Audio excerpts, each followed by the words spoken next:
O meu próprio irmão me jogava na cama e gritava: "Vou com tudo até você desmaiar." Ele era o campeão da cidade, mas em casa eu era o saco de pancadas dele. Até o dia em que peguei a tesoura e destruí o que ele mais amava. Olá, meus queridos. Como vocês estão? Espero que estejam bem, com saúde e cercados de muito amor. Meu nome é Marta Lúcia dos Santos. Tenho 71 anos de juventude e hoje estou aqui na minha casinha simples em Riacho Doce, a mesma cidadezinha onde nasci e fui criada. Vocês sabem, Riacho Doce é famosa por suas belas paisagens e gente acolhedora, não é? Mas hoje quero compartilhar com vocês uma história muito diferente, uma que carrego no meu coração há mais de 50 anos. Estou sentada aqui na minha sala, na minha poltrona favorita, aquela que meu falecido marido, Deus o tenha, comprou numa liquidação na cidade vizinha há uns 20 anos. Está um pouco gasta, mas tem sido minha companheira todas as tardes. Ao meu lado está minha mesinha com o bordado que estou fazendo para minha neta, a Isabela. Sabem, meus queridos, descobri o bordado mais tarde na vida, depois que completei 60 anos e voltei para cá. Aconteceu assim. Quando retornei a Riacho Doce depois de décadas morando fora, me senti um pouco perdida. Sabem, os vizinhos eram diferentes, as casas tinham mudado, até a praça da cidade parecia diferente. Então uma vizinha, a dona Jandira, Deus a abençoe, me viu triste na varanda e veio conversar. Ela trouxe uns tecidos, linhas coloridas e disse: Marta, venha aprender uma coisa comigo. E foi assim que descobri que minhas mãos tinham jeito para essa arte. Hoje bordo toalhas de mesa, panos de prato, fronhas. É uma terapia, sabem? Cada ponto que dou é como uma oração, um pensamento bom vindo do coração. A casa aqui é pequena, 2 quartos, uma sala, cozinha e um banheirinho. Mas tenho uma varanda gostosa, onde coloquei umas cadeiras de plástico e plantei umas flores. Tenho begônias, violetas e uns vasos de ervas, manjericão, hortelã, camomila. De manhãzinha, quando o sol ainda está fresco, estou lá regando e conversando com elas. Meus filhos, tenho 3, todos casados e com suas próprias vidas, sempre dizem: Mãe, a senhora conversa com as plantas. E eu respondo: Ué, e quem disse que elas não escutam? Agora, antes de continuar minha história, gostaria de fazer um pedido especial a vocês que estão assistindo. Me contem aqui nos comentários de qual cidadezinha vocês estão me assistindo. E a que horas do dia encontraram este vídeo? De manhãzinha com seu café, depois de um almoço gostoso ou no final da tarde quando o sol está se pondo? Eu sempre leio todos os comentários com muito carinho e fico tão feliz em saber de onde vocês são. E quando vocês tiram um tempinho do dia para ouvir as histórias dessa vovó, me digam, ok? Vamos criar uma corrente de carinho de canto a canto desse nosso grande país. E se puderem, cliquem nesse botão de curtir aí embaixo e se inscrevam no canal Geral da Narra. Isso ajuda muito a esta vovó a continuar contando essas histórias que carrego no coração.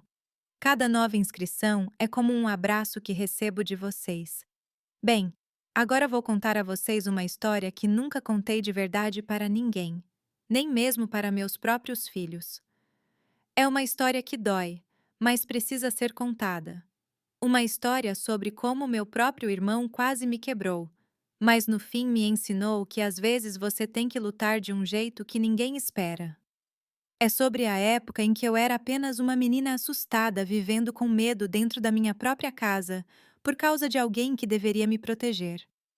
Eu nasci bem aqui em Riacho Doce, em 15 de março de 1954, numa pequena casa de madeira na Rua das Acácias. Hoje em dia, essa rua nem existe mais. Construíram prédios novos lá. Era uma casa simples, uma daquelas casas antigas do interior com 3 quartos pequenos, o quarto dos meus pais, outro quartinho que eu dividia com meu irmão Beto quando éramos pequenos, e a sala que também servia de copa. O banheiro ficava lá no fundo do quintal, e para tomar banho usávamos uma bacia grande de alumínio que minha mãe esquentava água no fogão a lenha. O nome do meu pai era Guilherme dos Santos. Todo mundo o conhecia como Seu Gui, e ele trabalhava na estação ferroviária de Riacho Doce. Naquela época, o trem ainda passava regularmente, trazendo turistas para nossa bela região. Papai era um homem baixo, magro, um homem de poucas palavras, mas trabalhador como ninguém. Ele saía de madrugada quando ainda estava escuro e só voltava no final da tarde, sempre com aquele cheiro de ferrugem e óleo de máquina impregnado nas roupas. Minha mãe era Elizabeth Ana, mas todos a chamavam de Dona Bete. Ela era o oposto do papai, faladeira, ria alto e conhecia todo mundo na cidade. Ela trabalhava fazendo costura em casa, consertava roupas, fazia vestidos para moças que iam casar, bordava enxovais. A máquina de costura dela fazia barulho o dia todo e eu adorava sentar no chão perto dela, vendo aquelas linhas coloridas virarem flores e desenhos bonitos nos tecidos. Beto. Roberto Guilherme dos Santos era 3 anos mais velho que eu. Quando eu tinha uns 5 anos, ele já tinha 8 e era o favorito de todos. Ah, meus queridos, como aquele menino era bonito! Cabelos castanhos claros, ondulados, olhos verdes que vinham do lado da família da mamãe. E mesmo naquela idade, ele era forte, cheio de energia. Papai sempre dizia com orgulho: "Esse menino vai longe na vida. Vocês vão ver." E mamãe ficava toda boba. Meu lindo Beto, meu pequeno campeão. Nossa rotina era bem simples, como era costume das famílias humildes aqui do interior naquela época. Acordávamos cedo, antes do galo cantar. Eu ajudava a mamãe a acender o fogo no fogão a lenha, buscar água. Nossa casa não tinha água encanada. E preparar o café da manhã. Café preto, biscoitos caseiros que ela fazia toda semana. Às vezes queijo que comprávamos do sítio do seu Anderson. Depois que papai saía para o trabalho e tomávamos café, Beto e eu íamos para a escola. A escolinha ficava a uns 4 quarteirões de casa, e íamos a pé.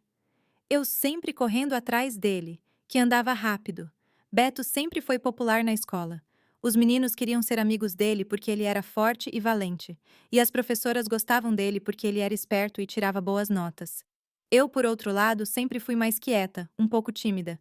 Gostava de ficar no meu canto desenhando ou brincando com as bonecas de pano que a mamãe fazia para mim com retalhos de tecido.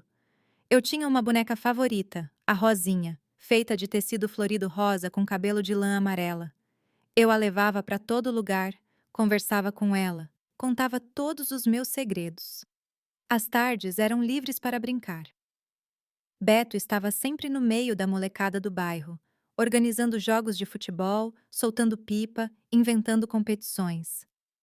Eu preferia ficar perto de casa, brincando de casinha com as meninas vizinhas, Teresa, filha da dona Josefina da casa ao lado, e a Marlene, que morava 3 casas para baixo. Mas já naquela idade, quando eu tinha uns 6 ou 7 anos, comecei a notar coisas estranhas no meu irmão. Ele sempre tinha sido maior e mais forte que as outras crianças, mas começou a ficar meio... Como posso explicar? Agressivo demais nas brincadeiras. Quando ele jogava bola, sempre queria ganhar. E se perdia, ficava com muita raiva. Não aquela birra normal de criança. Era uma raiva feia que deixava os outros meninos meio assustados.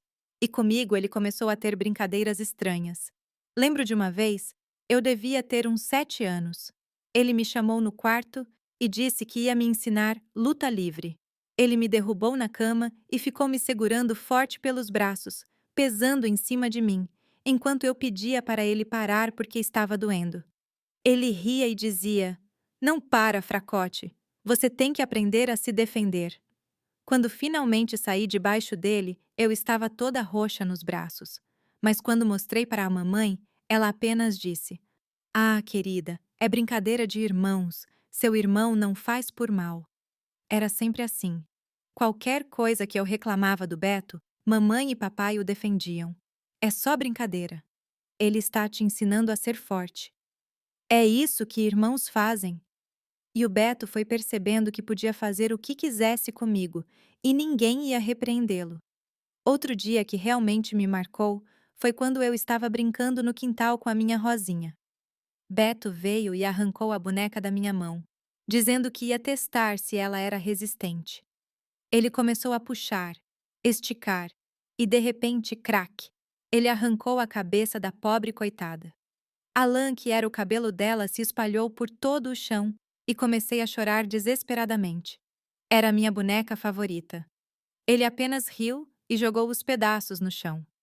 Ela não era resistente, afinal de contas, igualzinha a você. Quando mamãe viu o estrago, esperei que ela brigasse com ele. Mas não. Ela apenas disse: "Ah, Beto, por que você fez isso com a bonequinha da sua irmã?" E ele, com aquela cara de anjo que sabia fazer tão bem, respondeu: "Desculpa, mãe, foi um acidente. Eu estava só brincando." E ela: "Ok, filho, vá brincar com outra coisa. Eu nunca ganhei outra boneca como ela." Mamãe disse que não tinha dinheiro para comprar tecido novo só para aquilo, que eu podia brincar com as outras bonecas menores que eu tinha, mas nunca foi a mesma coisa. E assim foi minha infância aqui em Riacho Doce. As boas lembranças misturadas com esses momentos estranhos que, na época, eu não entendia muito bem. Só sabia que meu irmão, que todos admiravam, que era bonito, inteligente e forte, às vezes fazia coisas comigo que me assustavam. Mas naquela época, crianças não questionavam adultos.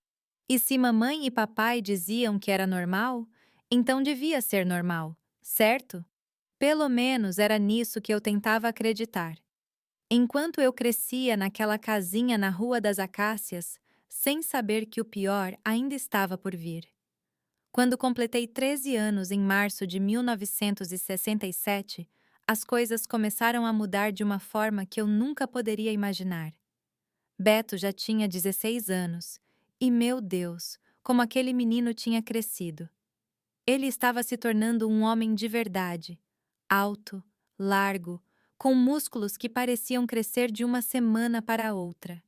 O cabelo dele ainda era lindo, ondulado, castanho claro, que ele mantinha comprido quase até os ombros, como era moda naquela época. As meninas da cidade suspiravam quando ele andava pela rua. Foi naquele ano que o Beto descobriu a luta livre. Um homem chamado Treinador Osvaldo tinha chegado a Riacho Doce vindo da capital e montou uma espécie de academia numa garagem alugada perto da estação ferroviária. Ele ensinava luta livre, aquela luta que a gente via na televisão da Dona Zezé. Ela tinha uma das poucas televisões do bairro e deixava a molecada assistir nas tardes de sábado. Quando Beto viu aqueles homens grandes se agarrando no ringue, aplicando golpes com nomes estranhos, ele ficou hipnotizado. Ele chegou em casa naquele dia dizendo que ia ser lutador, que ia ser campeão, que ia ganhar muito dinheiro e ficar famoso. Papai e mamãe ficaram empolgados. Imaginem o filho deles se tornando um lutador de verdade, igual aos da TV. Meu filho vai ser o orgulho de Riacho Doce, mamãe dizia aos vizinhos. E papai, que sempre foi um homem de poucas palavras, sorriu orgulhoso e disse: "Esse menino tem a força de um touro. Ele nasceu para isso." O treinador Osvaldo aceitou Beto como aluno, e foi isso.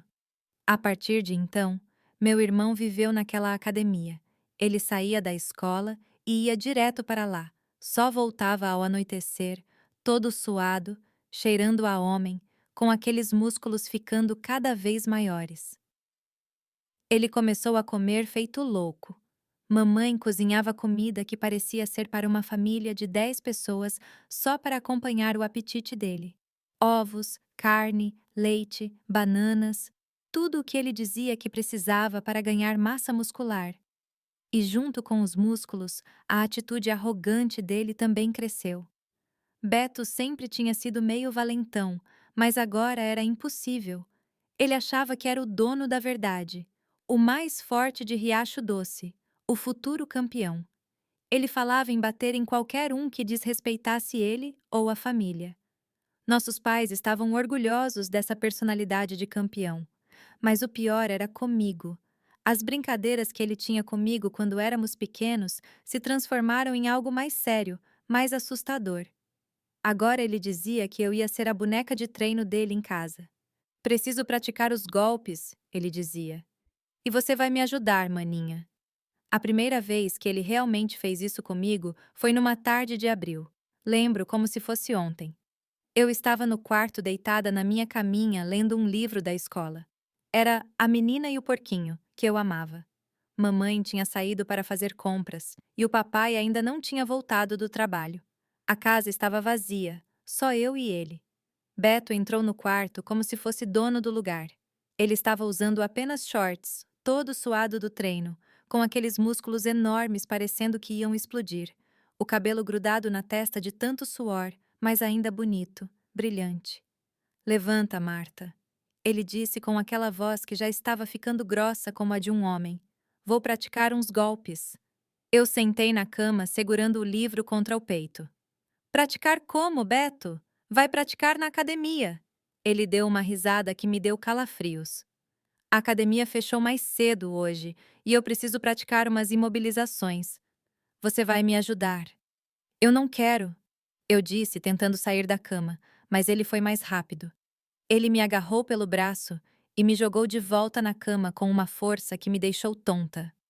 Eu não perguntei se você queria, ele disse, subindo em cima de mim. O treinador Osvaldo disse que um lutador de verdade tem que treinar todo dia, até em casa. E você vai ficar quietinha bem aí. E foi assim que o inferno da minha vida começou. Ele se jogou em cima de mim com todo aquele peso, e gente, como ele era pesado. Ele devia pesar uns 70 quilos de puro músculo, esmagando meu corpo magrelo de 13 anos.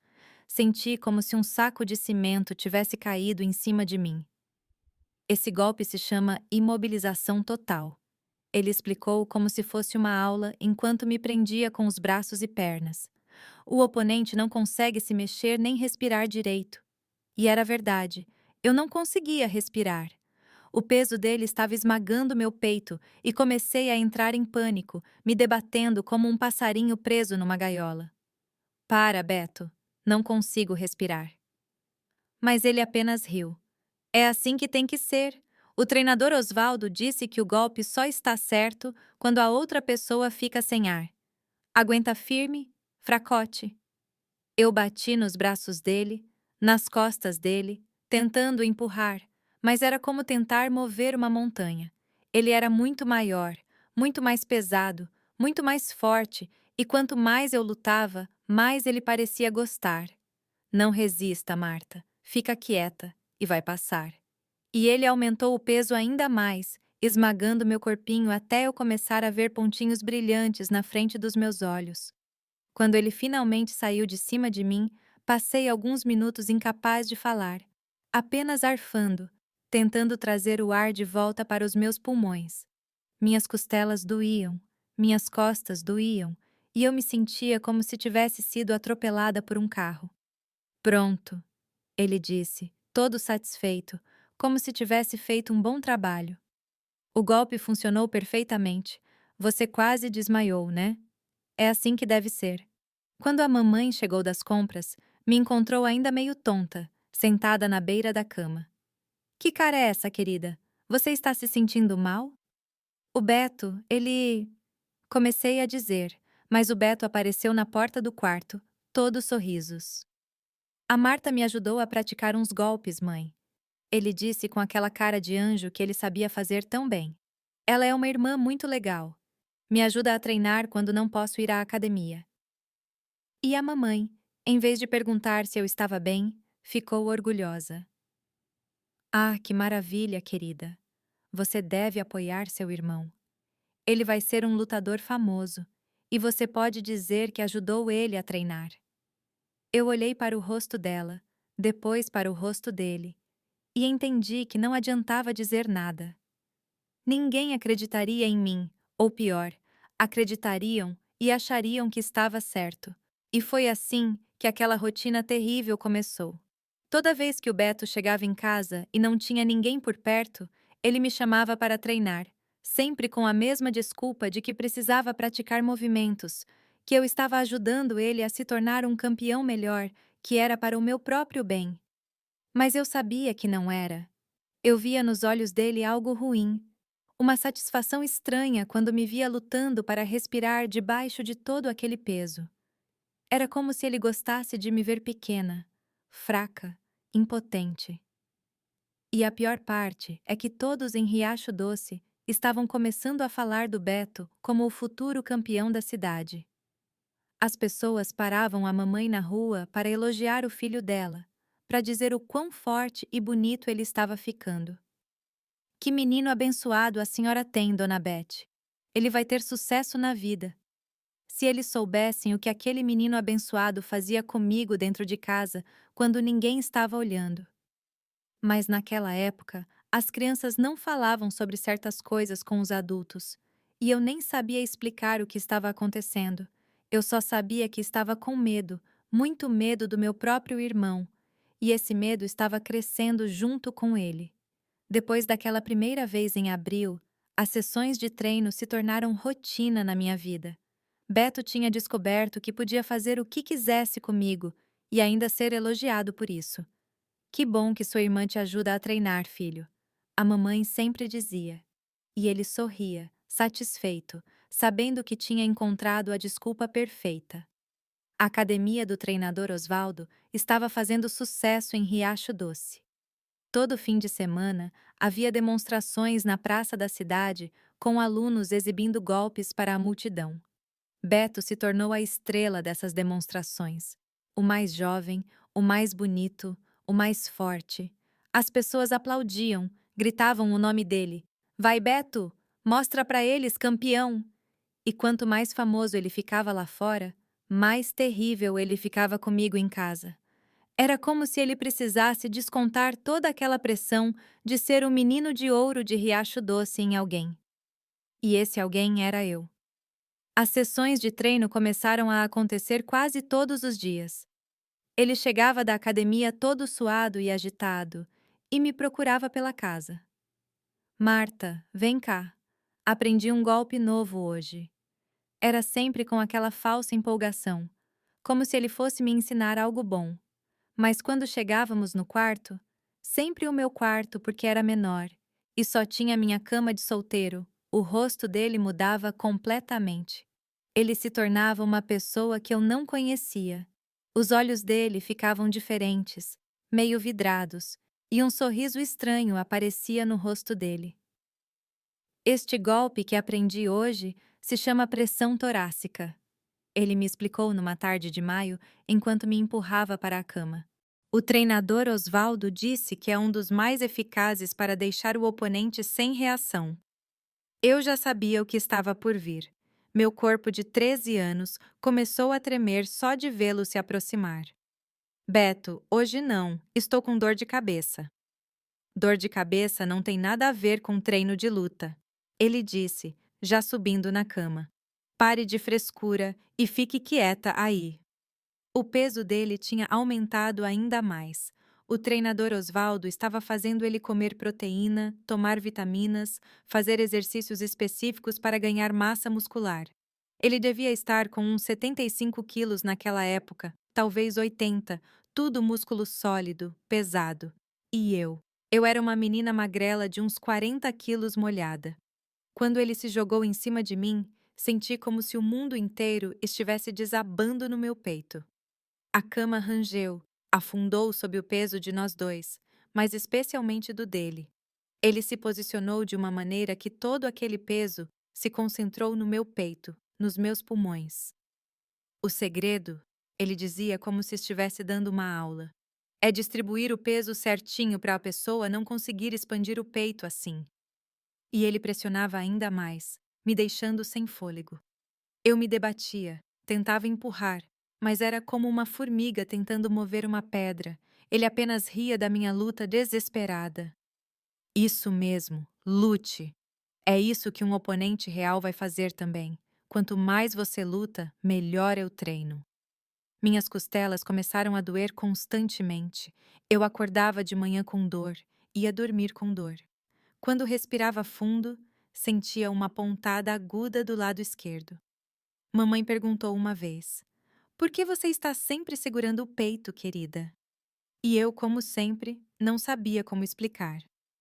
Ah, deve ser gases, inventei. Mas o pior não era nem a dor física, era a humilhação. Beto começou a dizer coisas horríveis enquanto me imobilizava. Você é tão fraca, Marta. Ele sussurrava perto do meu ouvido com aquele hálito quente e suado. Tão pequenininha, como um passarinho que caiu do ninho. E quando eu começava a ficar roxa, por não conseguir respirar, quando os pontinhos brilhantes apareciam na minha visão e eu sentia que ia desmaiar, ele ficava empolgado. Aí, o golpe funcionou. Olha, você está quase desmaiando. O treinador Osvaldo ficaria orgulhoso. Teve uma vez no final de junho que ele foi tão longe que eu realmente desmaiei. Quando acordei, estava sozinha no quarto, tonta, com gosto de sangue na boca. Eu tinha mordido a língua. Beto não estava mais lá. Ouvi ele na sala conversando com a mamãe como se nada tivesse acontecido. Ah, mãe, a Marta estava me ajudando com uns exercícios aqui, mas ela cansou e foi descansar. Comecei a ter pesadelos terríveis. Sonhava que estava sendo esmagada por uma montanha, que eu não conseguia respirar, que eu gritava por socorro, mas ninguém ouvia. Eu acordava no meio da noite arfando, suada, olhando para o quarto dele para ter certeza de que ele não estava lá. E durante o dia, eu vivia com medo. Medo de ficar sozinha em casa. Medo de ouvi-lo chegar da academia. Medo até do som dos passos dele no chão de madeira da nossa casa. Quando eu ouvia tump tump tump, o som pesado das botas dele, meu coração disparava. Tentei falar com a mamãe algumas vezes, mas sem saber muito bem como explicar. Mãe, eu não gosto do treino que o Beto faz comigo, mas ela sempre me cortava. Ah, querida, isso é bobagem. Seu irmão está te ensinando a ser forte. É para sua própria proteção. E além disso, você tem que ajudar ele a realizar o sonho dele de se tornar campeão. E o papai?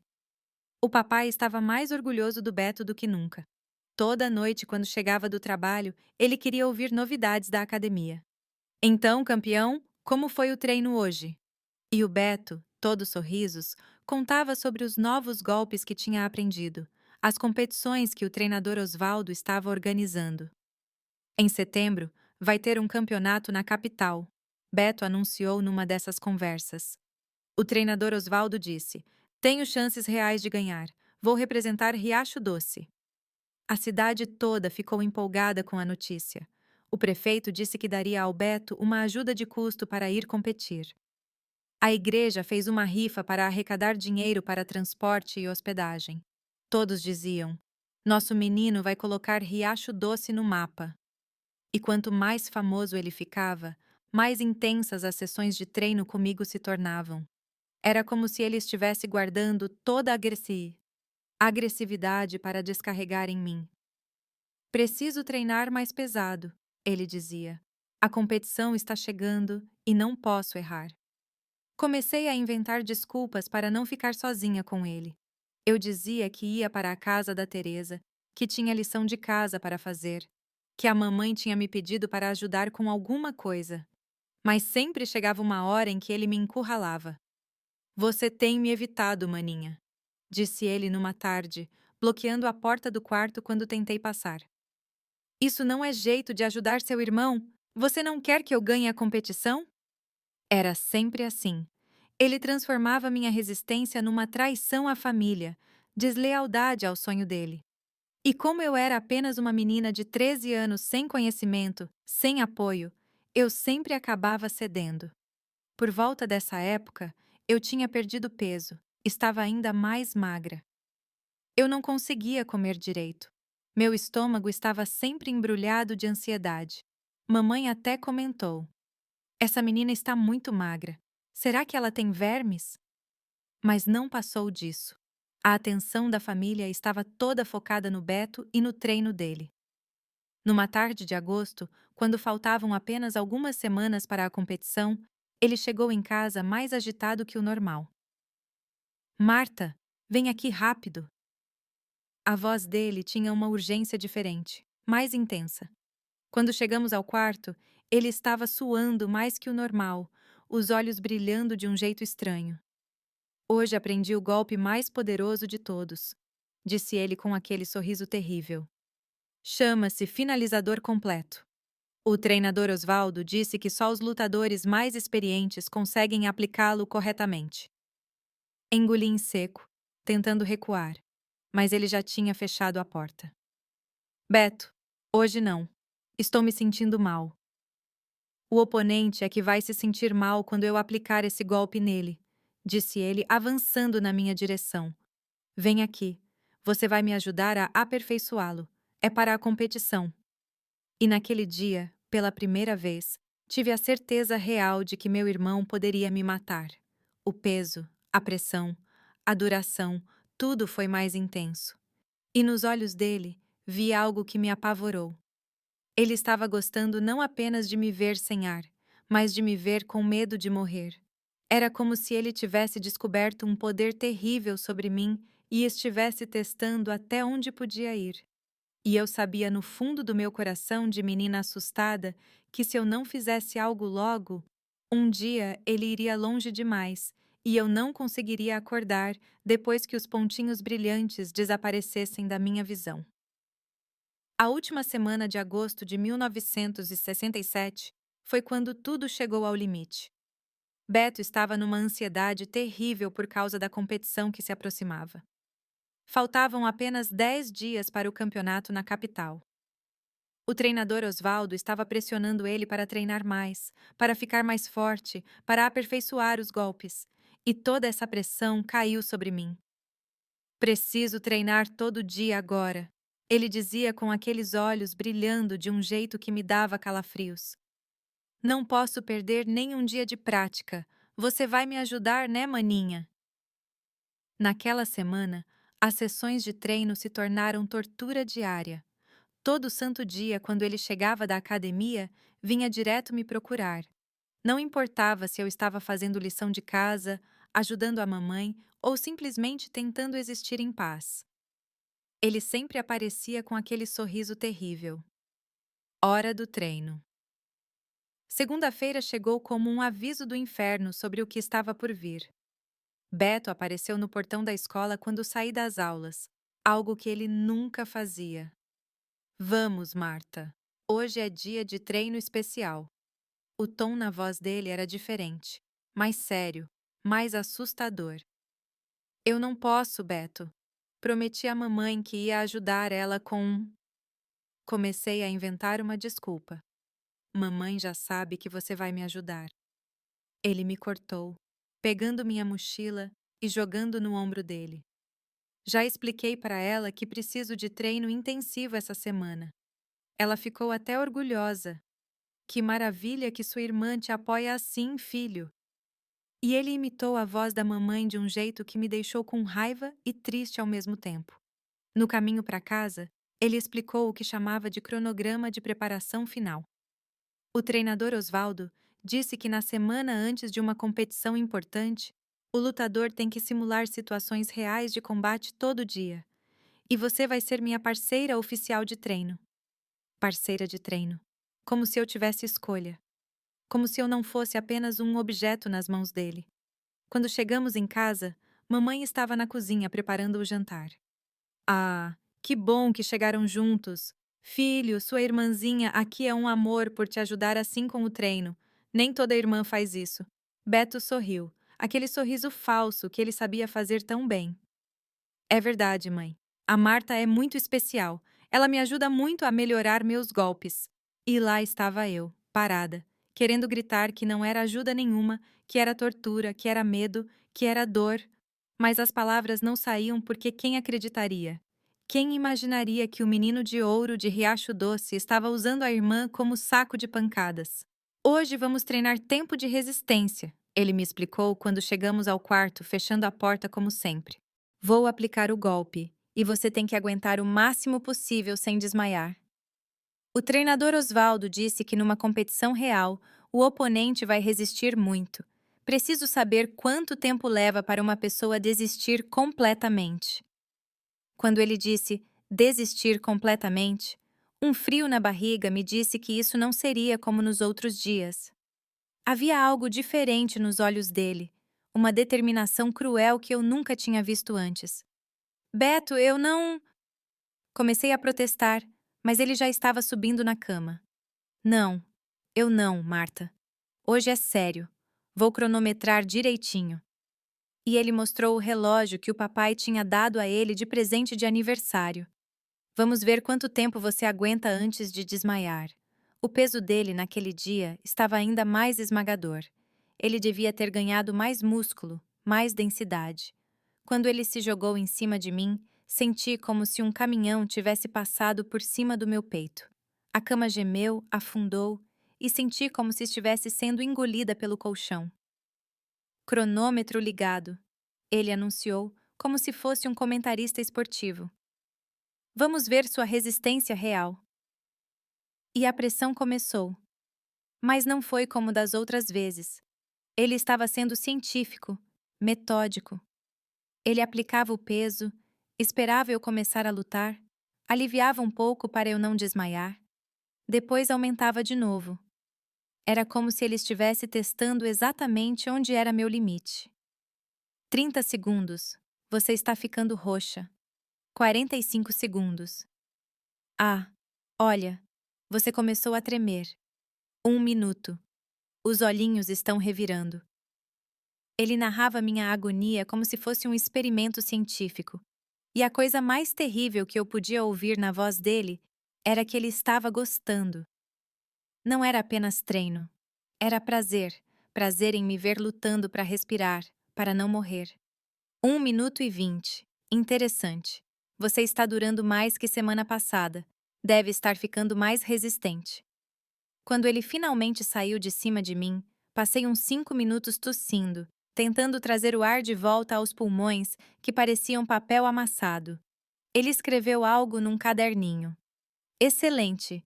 Você aguentou 1 minuto e 37 segundos antes de começar a desmaiar. Está melhorando. E ele sorriu com orgulho genuíno, como se eu tivesse feito algo impressionante. 1 minuto e 37 segundos, sem conseguir respirar direito. 1 minuto e 37 segundos, sentindo que ia morrer. Para ele, eram apenas dados estatísticos de treino para melhorar o desempenho. Terça-feira foi quando ele decidiu testar variações de golpes. O treinador Osvaldo disse que um lutador completo tem que dominar o golpe em todas as posições possíveis, explicou ele me arrastando para o quarto de novo. Hoje vamos fazer o teste completo. Você de costas, de lado, de bruços, meio sentada, todos os ângulos. Cada posição era um tipo diferente de agonia, uma nova forma de terror. De costas, eu via o teto girando enquanto o peso dele esmagava meu peito, e podia ver o rosto dele acima de mim. Aqueles olhos vidrados, boca entreaberta em concentração, uma expressão que não era do meu irmão. Era de um estranho perigoso. De lado, senti minhas costelas sendo pressionadas contra o colchão como se fossem quebrar. O peso se concentrava diferente, pressionava os órgãos, fazia um tipo de dor que eu nunca tinha sentido antes. Era como ser esmagada por dentro. Mas de bruços foi o pior. Com o rosto enterrado no travesseiro e todo aquele peso nas minhas costas, eu mal conseguia respirar. Mesmo quando ele aliviava um pouco, o travesseiro ficava molhado com minhas lágrimas. E às vezes eu sentia que realmente ia sufocar, que ia morrer ali mesmo, com o rosto enfiado na velha fronha de algodão.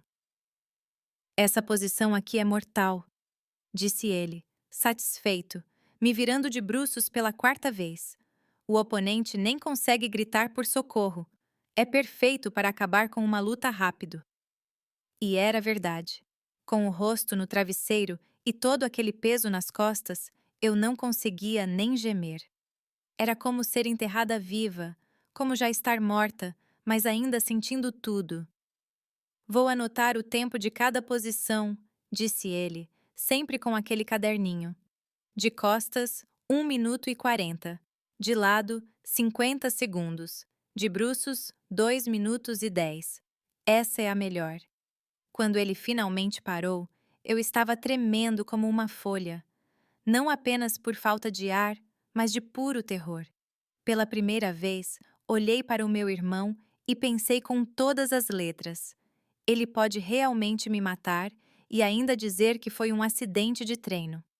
O rosto dele, quando olhava para mim durante esses testes, não era o rosto de um irmão. Não era o rosto de alguém que me amava, que se importava comigo.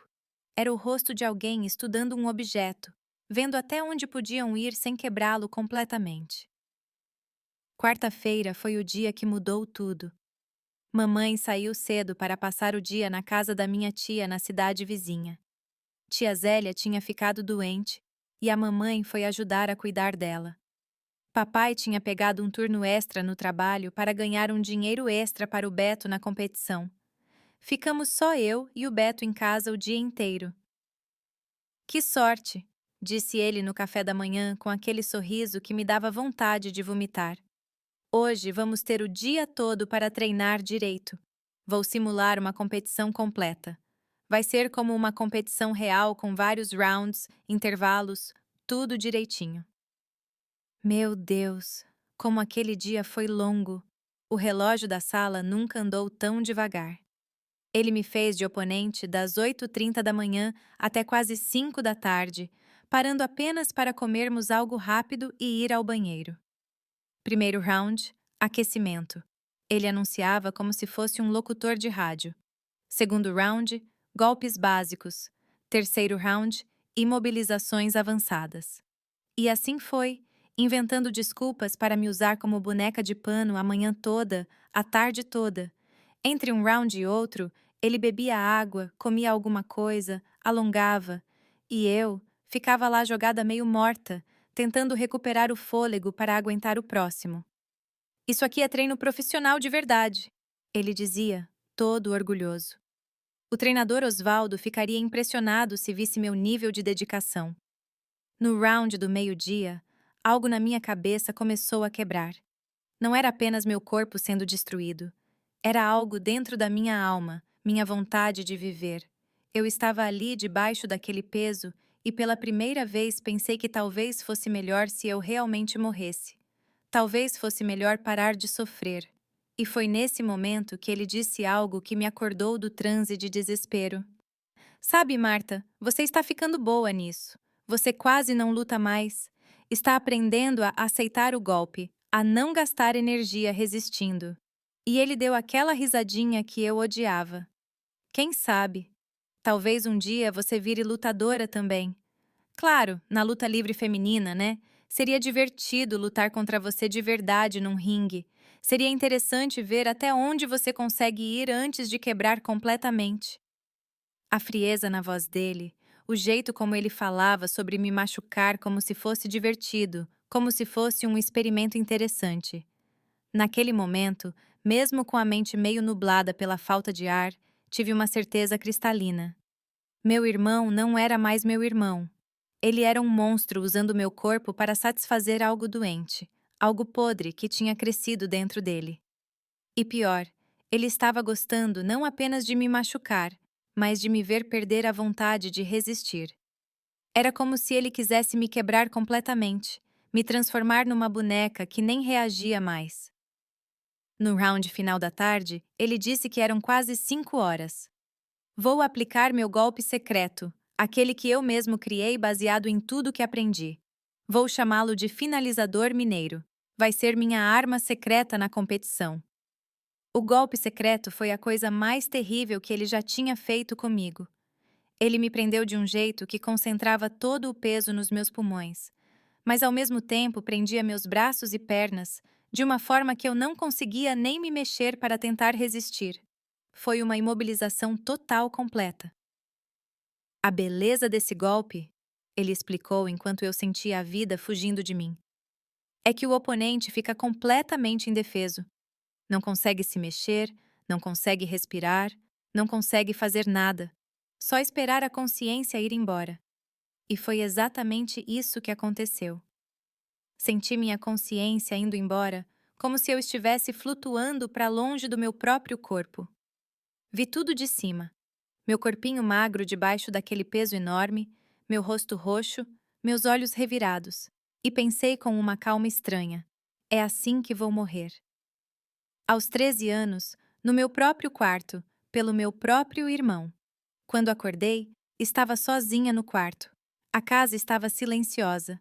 Olhei para o relógio. Eram quase 6 da tarde. Eu tinha ficado inconsciente por mais de 1 hora. Beto nem tinha ficado para ver se eu estava viva.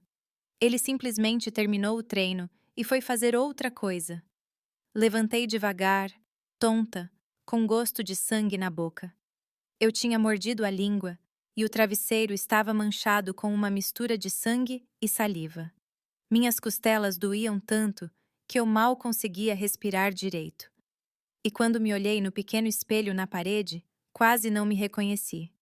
Eu estava magra demais, com olheiras profundas, lábios ainda meio roxos, pescoço com marcas vermelhas. Eu não parecia uma menina de 13 anos. Eu parecia um fantasma, uma sombra do que eu era antes. Foi aí que ouvi o Beto na sala falando ao telefone com alguém, provavelmente o treinador Osvaldo. Treinei o dia todo hoje, treinador. Testei meu golpe novo várias vezes. Estou confiante para a competição. Ah, minha irmã, ela é ótima. Me ajudou muito. Ela é uma parceira de treino muito boa. Nunca reclama.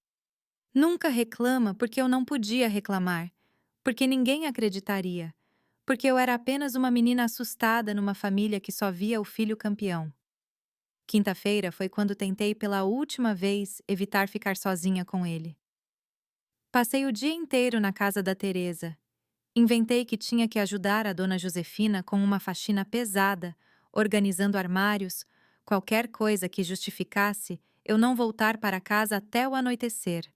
A casa da Teresa era pequena e simples como a nossa, mas era um refúgio. Lá, eu podia respirar direito, rir das bobagens que ela dizia, brincar de boneca sem medo. Por algumas horas, eu podia esquecer que havia um monstro me esperando em casa. Você tem estado meio estranha, Marta, comentou Teresa enquanto brincávamos no quintal dela. Mais quieta, mais triste.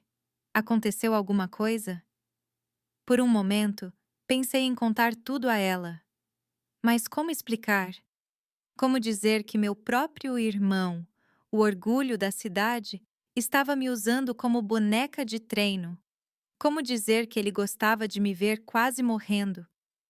É só que meu irmão tem estado muito nervoso por causa da competição. Foi tudo o que consegui dizer. E quando ele fica nervoso, ele fica mais bravo. Ah, entendi, disse ela, não compreendendo a gravidade. Irmãos mais velhos são assim mesmo, né? O meu também fica insuportável quando está preocupado com alguma coisa. Se ela soubesse que tipo de insuportável meu irmão era.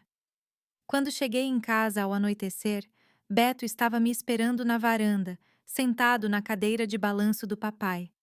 No escuro, com aquela figura grande e parada, ele parecia uma estátua ameaçadora. "Onde você estava o dia todo?" perguntou ele com aquela voz baixa que significava perigo. "Na casa da Teresa, ajudando a dona Josefina." Respondi, tentando ir direto para dentro de casa. Mas ele levantou e me agarrou pelo braço com força. A mão dele era tão grande que fechava quase inteiramente em volta do meu bracinho magro. "Você está me evitando, Marta." Não foi uma pergunta. Foi uma acusação. Isso não é jeito de tratar seu irmão. Especialmente agora, faltando apenas 5 dias para a competição mais importante da minha vida. Beto, eu estava apenas... Você estava apenas fugindo das suas obrigações de irmã. Ele me cortou, me puxando em direção ao corredor. Você prometeu me ajudar a treinar. Você prometeu me apoiar. E agora está fugindo como uma criança mimada. Eu não prometi nada.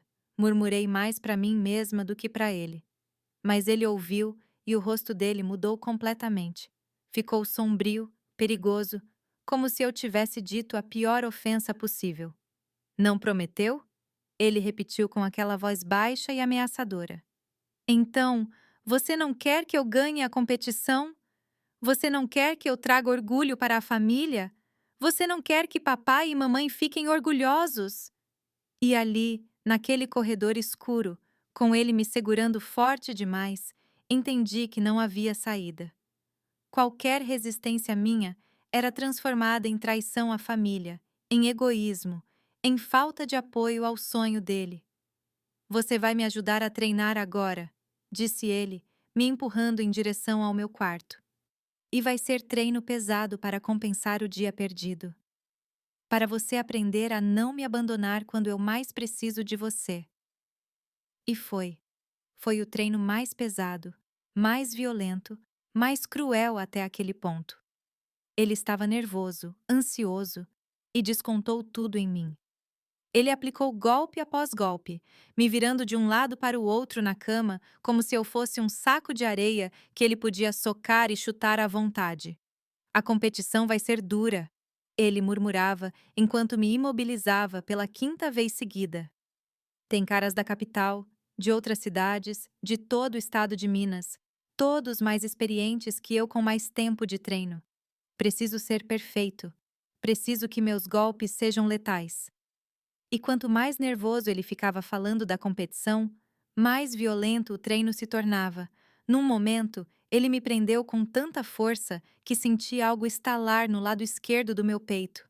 A dor foi tão forte, tão aguda, que eu gritei, um grito abafado porque mal conseguia respirar, mas que veio do fundo da minha alma. Quieta, ele sibilou, cobrindo minha boca com a mão grande e suada dele. A mão dele tinha gosto de sal e suor, um gosto amargo que me deu náuseas. Quer acordar a vizinhança inteira? O que você vai dizer? Que estou te machucando? Quem vai acreditar nisso? Todo mundo sabe que você me ajuda a treinar. Todo mundo sabe que você é a irmã mais apoiadora do mundo. E ali, com a mão dele cobrindo minha boca, com aquele peso esmagando meu peito, com a costela ou o que quer que fosse latejando de dor, tive uma visão clara e cristalina do meu futuro.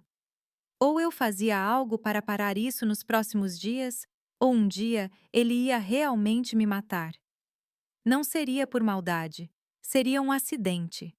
Descuido por estar focado demais no treino. E todos diriam: que tragédia! A menina que queria tanto ajudar o irmão a ser campeão. Que terrível acidente de treino. E Beto? Beto fingiria que estava devastado, choraria no enterro, contaria a todos como eu era uma irmã especial, como morri fazendo o que amava, ajudando ele a realizar seu sonho, e se tornaria até uma história bonita, uma lenda local, a menina que morreu apoiando seu irmão lutador. Quando ele finalmente saiu de cima de mim naquela noite, fiquei muito tempo deitada no escuro, sentindo a dor no peito, ouvindo ele escovar os dentes no banheiro, ouvindo ele ir para o quarto dele e se deitar. E foi aí que comecei a planejar de verdade. Não era mais apenas uma fantasia de criança assustada. Era um plano real, concreto, desesperado. Fiquei deitada ali na escuridão do meu quarto, ouvindo ele roncar no quarto ao lado, pensando no que eu poderia fazer. Eu não podia confrontá-lo com força. Ele tinha 3 vezes o meu peso e era treinado para lutar. Eu não podia contar aos meus pais. Eu já tinha tentado e eles nunca acreditavam. Eu não podia fugir de casa. Era 1967. Meninas de 13 anos não andavam por aí sozinhas. E além disso, para onde eu iria? Como eu viveria? Mas havia uma coisa que eu podia fazer. Uma coisa que o atingiria onde mais doía, que destruiria o que ele mais amava em si mesmo. Uma coisa que mostraria a ele que eu não era apenas uma boneca indefesa que ele podia quebrar à vontade. O cabelo. Sempre o cabelo. Todos os dias, religiosamente, após o banho, Beto passava cerca de 20 minutos no banheiro penteando, passando brilhantina, arrumando cada fio daquela juba dourada. Ele tinha vários pentes, diferentes tipos de pomada, até uma escova especial que tinha pedido ao papai para comprar na cidade grande. Meu cabelo é minha marca registrada, ele sempre dizia, admirando seu reflexo no pequeno espelho do banheiro. É o que me diferencia dos outros lutadores. Quando eu entrar no ringue, todos se lembrarão do Leão de Riacho Doce por causa do cabelo. Leão de Riacho Doce era assim que ele queria ser conhecido, por causa da juba dourada e ondulada que balançava quando ele se movia no ringue da academia. Um lutador precisa ter personalidade, ele explicava para quem quisesse ouvir. Precisa ter uma imagem forte, e a minha imagem é essa: o jovem leão de músculos e juba dourada. Ele amava aquele cabelo mais do que amava qualquer pessoa, mais do que amava a família, mais do que respeitava a vida da própria irmã. Aquele cabelo era a identidade dele, a autoestima dele, a fonte de poder dele. E era exatamente por isso que ia ser a ruína dele. Fiquei ali planejando cada detalhe. A tesoura de costura da mamãe ficava guardada na gaveta da máquina Singer na sala. Era uma tesoura boa, afiada, que ela usava para cortar tecidos grossos. Serviria perfeitamente. A melhor hora seria de madrugada, quando o sono dele fosse mais profundo. Beto sempre dormia feito pedra depois de um treino intensivo. O corpo exausto, relaxado, confiante de que estava seguro em sua própria casa. A competição era no próximo sábado. Hoje era quinta. Sexta-feira seria minha última chance, porque depois disso ele viajaria para a capital.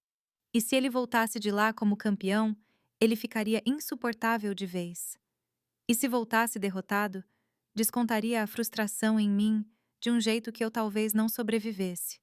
Era agora ou nunca, sexta à noite entrando pela madrugada de sábado. Ia ser o cabelo, aquele cabelo vaidoso e lindo que ele amava mais que tudo no mundo, inclusive mais que a vida da própria irmã. E quando ele acordasse careca, quando visse no espelho a destruição da sua marca registrada, quando entendesse que não podia mais ir à competição porque seria motivo de piada, então ele saberia o que era se sentir pequeno, indefeso, humilhado.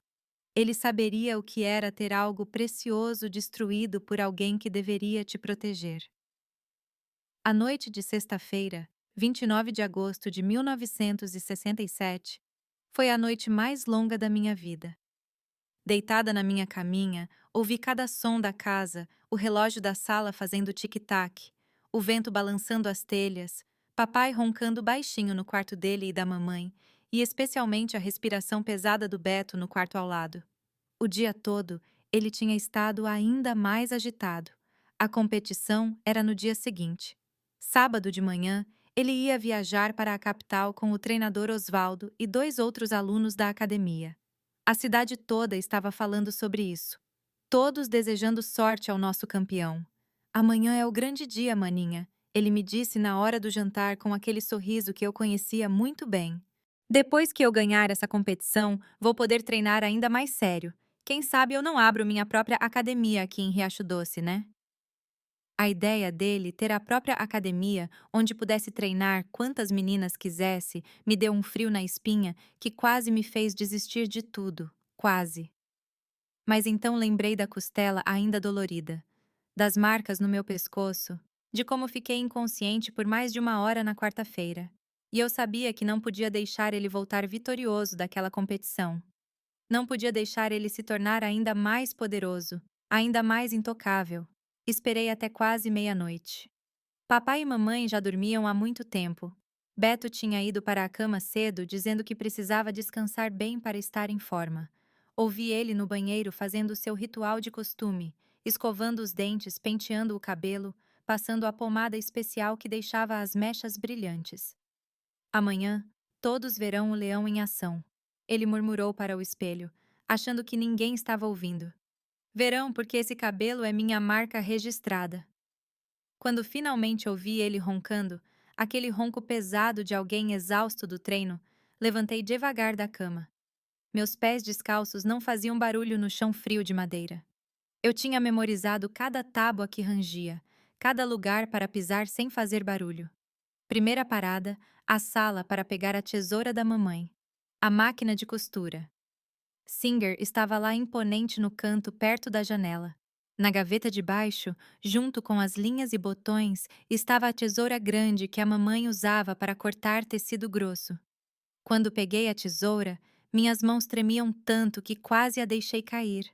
Ela era pesada, fria, e as lâminas brilhavam na luz fraca que entrava pela janela. Por um momento, fiquei ali parada olhando para o objeto que ia mudar tudo. Você consegue fazer isso, Marta. Eu sussurrei para mim mesma. Você tem que fazer isso. Voltei para o corredor, andando como um fantasma. A porta do quarto dele estava entreaberta. Beto sempre dormia assim, porque dizia que precisava de ar circulando. Parei em frente à porta, ouvindo o ronco regular, tentando reunir coragem. Empurrei a porta devagar, centímetro por centímetro. Ela rangeu baixinho, mas ele não acordou. O quarto estava escuro, mas a luz da rua entrando pela janela era suficiente para eu ver a figura dele na cama. Meu Deus, como ele era grande! Mesmo dormindo, mesmo relaxado. Aquele corpo ocupava quase a cama inteira. Um braço jogado para fora, pernas esticadas, respirando, fazendo o peito subir e descer pesadamente. E o cabelo? Ah, meu Deus! O cabelo espalhado no travesseiro como uma auréola dourada. Cada fio brilhando na penumbra. Realmente era bonito, ondulado, sedoso, do tipo que fazia as meninas suspirarem quando ele passava na rua. Mas eu não sentia mais nada vendo aquela beleza. Só sentia raiva. Raiva de como ele usava aquela aparência para enganar a todos, para ser visto como um anjo enquanto me torturava em segredo. Aproximei-me da cama, segurando a tesoura com as duas mãos para não tremerem tanto. Ele estava dormindo de lado, rosto virado para a parede, deixando a nuca e as laterais do cabelo bem expostas. Respirei fundo e posicionei a tesoura na base do cabelo bem rente ao pescoço. A primeira mecha que cortei era grossa, pesada. O som da tesoura cortando foi mais alto do que eu esperava. Um estalo que pareceu ecoar por todo o quarto. Beto se mexeu. Resmungou algo incompreensível, mas não acordou.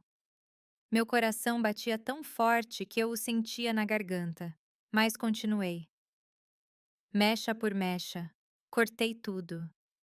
Não foi um corte cuidadoso. Não era para ficar bonito. Era para destruir. Cortei bem curto em alguns lugares, deixei tufos desiguais em outros. Em alguns pontos, cortei quase no couro cabeludo. Enquanto cortava, uma sensação estranha tomou conta de mim. Não era apenas vingança. Era poder. Pela primeira vez em muito tempo, eu estava no controle.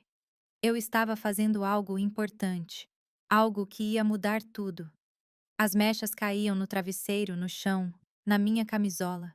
Cabelo dourado por todo lado, como se eu tivesse matado um animal com pelo bonito.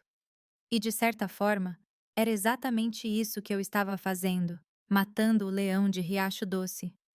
Quando terminei com o cabelo da cabeça, olhei para aquelas sobrancelhas grossas e bem desenhadas que completavam a beleza masculina dele. Por que parar só no cabelo? Pensei. E cortei as sobrancelhas também, deixando apenas tufos estranhos e desiguais que davam um aspecto bizarro ao rosto dele. O resultado foi devastador. A cabeça que antes tinha uma juba linda agora parecia de uma pessoa doente, alguém que tinha passado por alguma tragédia. Tufos espetados para um lado e para o outro. Buracos enormes onde o couro cabeludo rosa aparecia. Marcas estranhas onde cortei fundo demais. Juntei o máximo de cabelo cortado que pude e levei para a cozinha. Acendi o fogo no fogão a lenha e joguei tudo lá dentro. O cheiro de cabelo queimado subiu pela chaminé, um cheiro forte meio doce que grudou nas minhas narinas. Lavei a tesoura na pia e a coloquei de volta na gaveta da máquina de costura.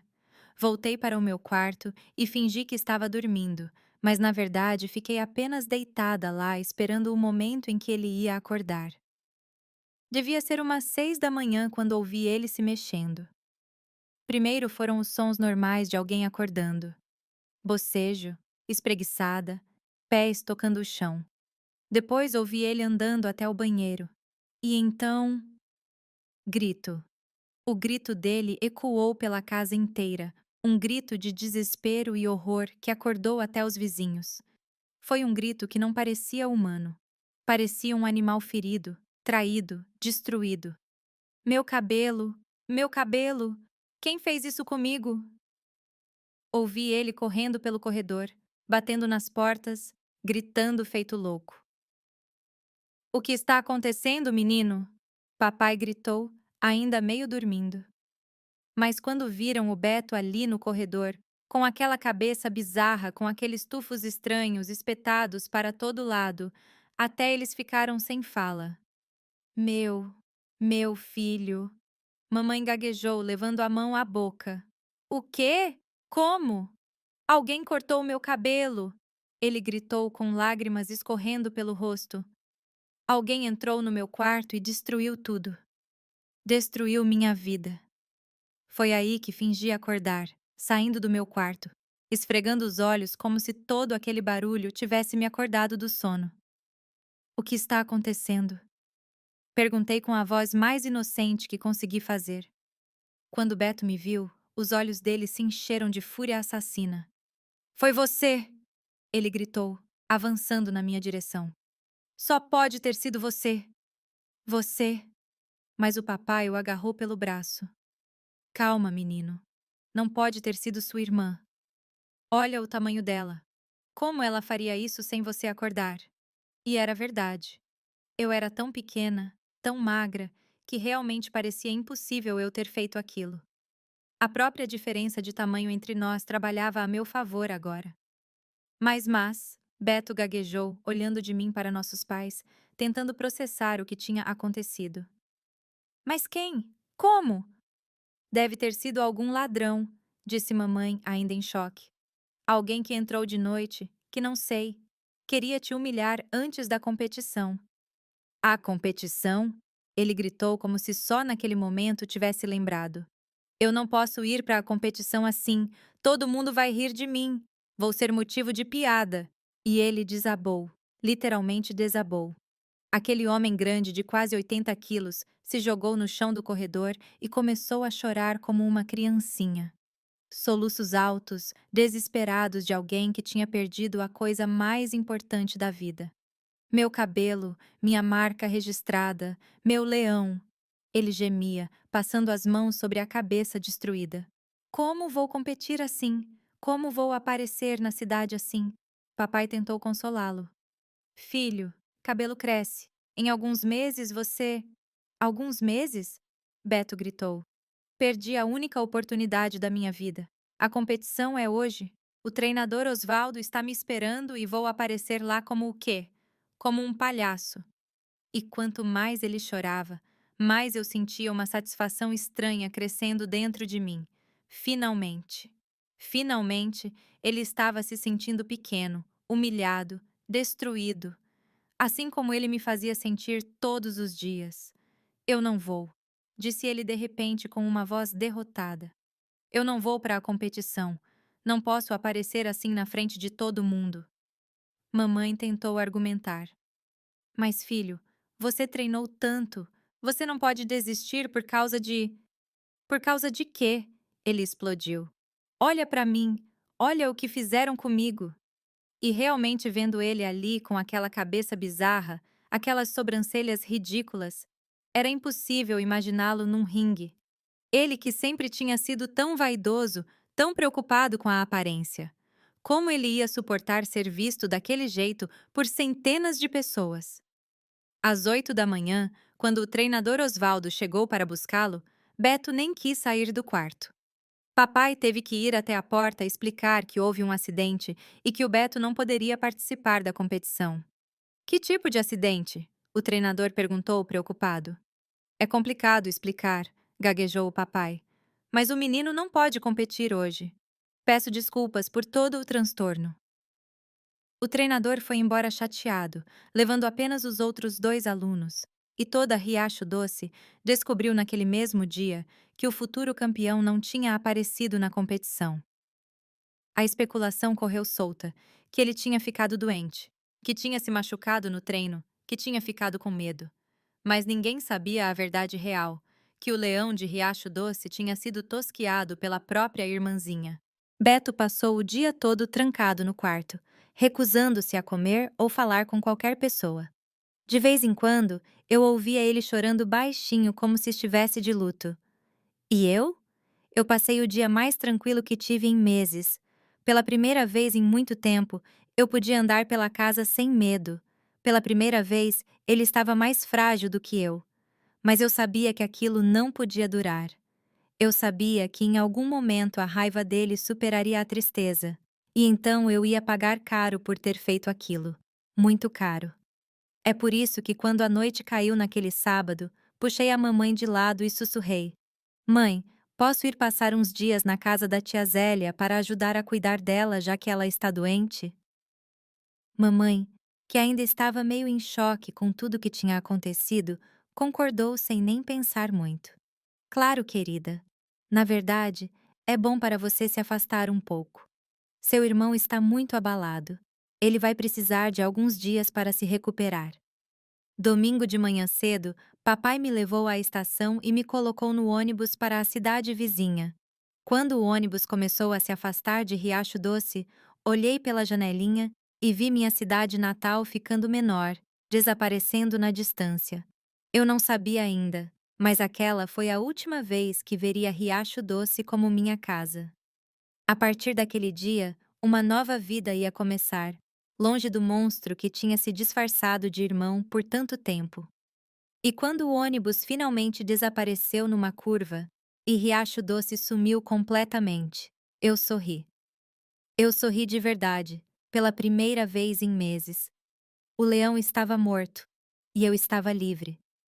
E aqui estou eu hoje, meus queridos, aos 71 anos, de volta à minha cidade natal, Riacho Doce, depois de quase 40 anos, morando na cidade vizinha, com minha tia Zélia. A vida deu muitas voltas, até eu chegar a esta casinha simples, onde vocês me encontram hoje. Morei com a tia Zélia até ela falecer em 1995. Foram anos bons de cura, onde aprendi que nem todo adulto da família te machuca. Ela me acolheu, me fez estudar, me ensinou a costurar direito.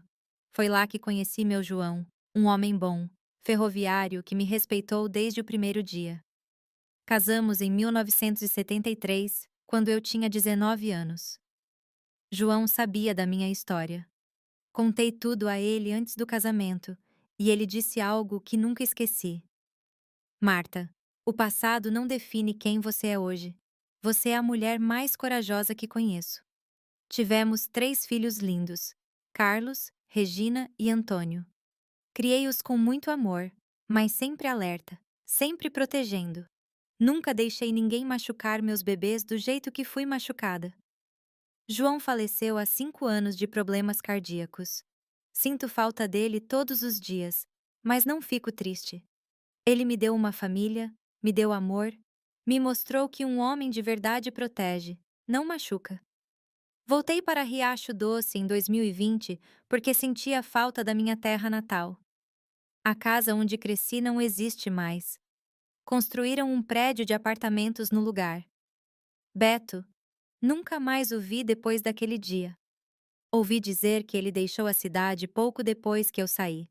Foi tentar a sorte na capital. Dizem que nunca mais voltou.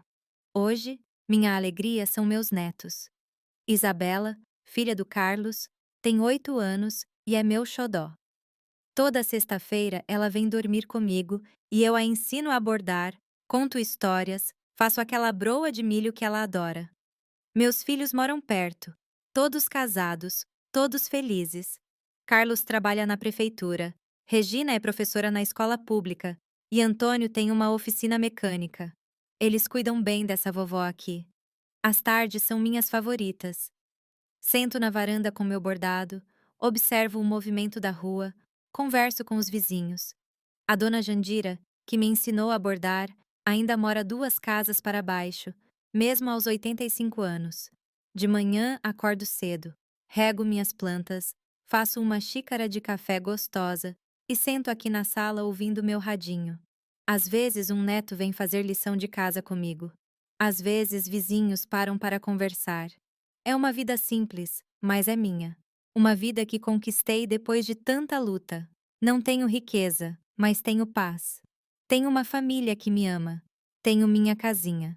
Tenho minha liberdade. E o mais importante, tenho a certeza de que aquela menina assustada de 13 anos cresceu e se tornou uma mulher forte, que criou bons filhos e que nunca mais deixou ninguém tirar dela o direito de ser feliz.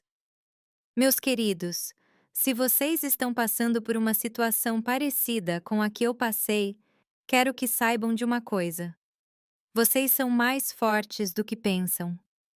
Eu era apenas uma menina magrela de 13 anos e consegui me libertar do meu algoz. Vocês também conseguem.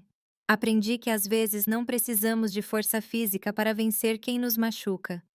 Às vezes precisamos de coragem para atingir o que mais importa para a pessoa. No caso do meu irmão, era a vaidade dele. Todo mundo tem um ponto fraco e quando descobrimos qual é, podemos virar o jogo. Descobri que quem nos machuca dentro de casa conta com uma coisa: nosso silêncio.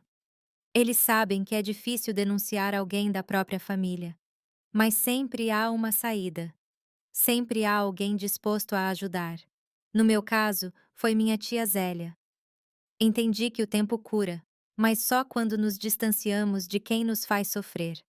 Não adianta ficar perto, esperando a pessoa mudar. Às vezes você precisa ter a coragem de recomeçar longe, mesmo com medo. Hoje sei que não importa quanto tempo você sofreu, você pode reconstruir sua vida. Eu fiz isso. Eu me casei, tive filhos lindos, criei uma família cheia de amor. O trauma não definiu quem eu me tornei. Se alguém na sua família ou alguém próximo está te machucando, procure ajuda das autoridades, organizações que protegem pessoas em situações de violência. Em qualquer lugar do mundo, existem pessoas dispostas a ajudar. Não sofra sozinho. E lembrem-se, meus queridos, quem ama de verdade não machuca. Quem protege não ataca. Não aceite desculpas daqueles que usam você como válvula de escape para os problemas deles. A vingança que tomei não foi a solução ideal, mas foi o que uma menina desesperada pôde fazer naquela época. Hoje, existem outros caminhos, outras formas de buscar ajuda e proteção. Mas se você chegou até aqui comigo nesta história, quero fazer um pedido especial. Inscreva-se no canal Geralda Narra e ative as notificações agora mesmo. Essa história precisa chegar a quem está sofrendo em silêncio. Precisa mostrar que sempre há uma saída. Compartilhe com alguém que você sabe que precisa ouvir isso. E você que assistiu até o fim, comente apenas a palavra coragem aqui embaixo. Dessa forma eu sei que você entendeu a mensagem e que está comigo nessa corrente de força e proteção. Meus queridos, a vida pode ser difícil, mas sempre, sempre vale a pena lutar por dias melhores. Sou prova viva disso. Faça isso agora. Não espere mais um minuto. Um abraço dessa vovó que aprendeu que ser pequena não significa ser fraca.